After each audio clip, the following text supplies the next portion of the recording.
नमस्कार। आज हम बात करने वाले हैं दुनिया के कुछ बहुत ही अनोखे देशों की, मतलब द्वीपीय देशों की। ये वो देश हैं जो चारों तरफ से बस पानी से घिरे हैं। तो चलिए आज इन खूबसूरत और बेहद जरूरी देशों की दुनिया में थोड़ा और गहरा उतरते हैं। अच्छा, चलिए एक सवाल से शुरू करते हैं।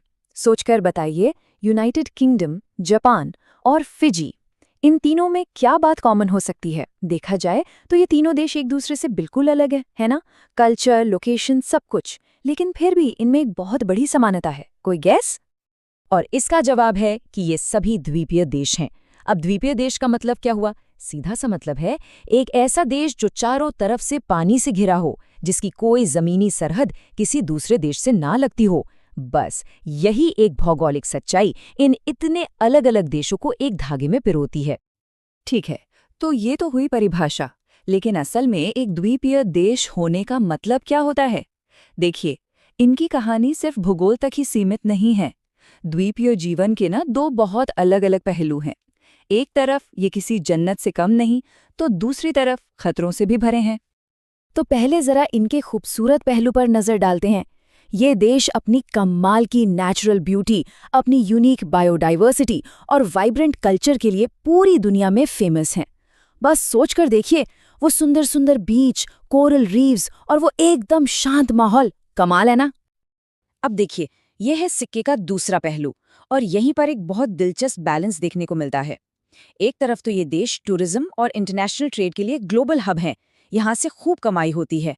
लेकिन दूसरी तरफ यही देश क्लाइमेट चेंज की मार सबसे ज्यादा झेलते हैं। इनके पास जमीन और रिसोर्सेज दोनों लिमिटेड होते हैं, और ज्यादातर चीजों के लिए इन्हें दूसरे देशों पर निर्भर रहना पड़ता है। तो ये एक बहुत ही नाजुक बैलेंस है जिस पर इनकी पूरी जिंदगी टिकी है। तो इन फायदों और मुश्किलों को और अच्छे से समझने के लिए क्यों न दुनिया भर के कुछ द्वीपीय देशों का एक छोटा सा टूर किया जाए। चलिए, एक तेज रफ्तार सफर पर निकलते हैं। प्रशांत महासागर से शुरू करेंगे और कैरिबियन तक जाएंगे। तो हमारे इस टूर का पहला स्टॉप है विशाल प्रशांत और हिंद महासागर। और एक मजेदार बात यह है कि दुनिया के सबसे ज्यादा आइलैंड नेशंस आपको यहीं मिलेंगे। यहाँ आपको जापान और ऑस्ट्रेलिया जैसे बड़े और डेवलप्ड देश भी मिलेंगे, तो वहीं दूसरी तरफ फिजी, मालदीव और किरीबाती जैसे छोटे, बेहद खूबसूरत देश भी हैं।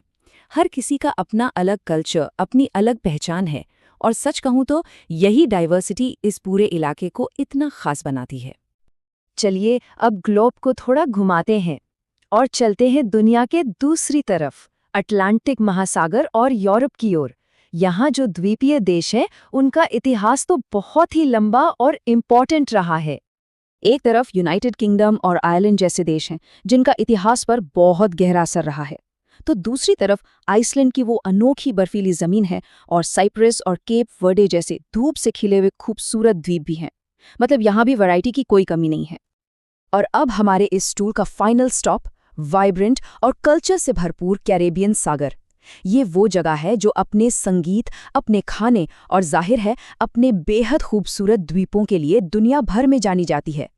यहाँ पर आपको क्यूबा, जमैका, बारबाडोस, बहामास, मतलब लायन से इतने सारे आइलैंड नेशंस मिलेंगे।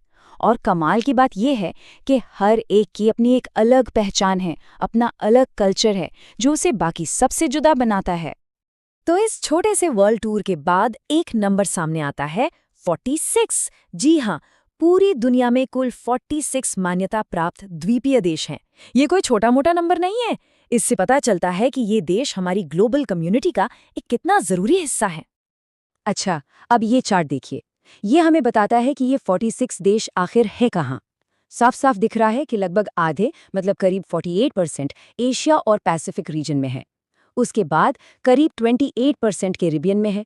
तो इससे हमें इनके ज्योग्राफिकल डिस्ट्रीब्यूशन का एक बहुत क्लियर आइडिया मिल जाता है। तो ये सब तो हो गए फैक्ट्स और फिगर्स, लेकिन सवाल ये है कि आखिर इन सब बातों का मतलब क्या है। अब हम बात करेंगे कि ये आइलैंड नेशंस आखिर इतने ज़रूरी क्यों हैं और क्यों इनका भविष्य हम सबके भविष्य से जुड़ा हुआ है। ये एक लाइन है जो शायद पूरी बात का निचोड़ है। द्वीपीय देश इस बात के सबसे अच्छे उदाहरण है कि कैसे किसी जगह का भूगोल वहाँ की संस्कृति, अर्थव्यवस्था और जीवन शैली को पूरी तरह से बदल देता है। मतलब उनका पानी से घिरा होना ही उनकी पूरी पहचान को तय करता है। और देखिए, आखिर में बात यहीं पर आती है कि इन देशों का भविष्य सिर्फ उनका नहीं बल्कि हम सबका मुद्दा है।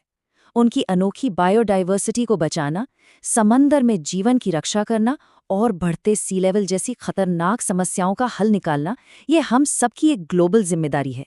और इतना ही नहीं, जिस तरह से ये देश इन मुश्किलों का सामना करते हैं, उनके उस जज्बे से हम बहुत कुछ सीख भी सकते हैं। तो मैं आज की बात इसी एक सवाल पर खत्म करना चाहूंगा।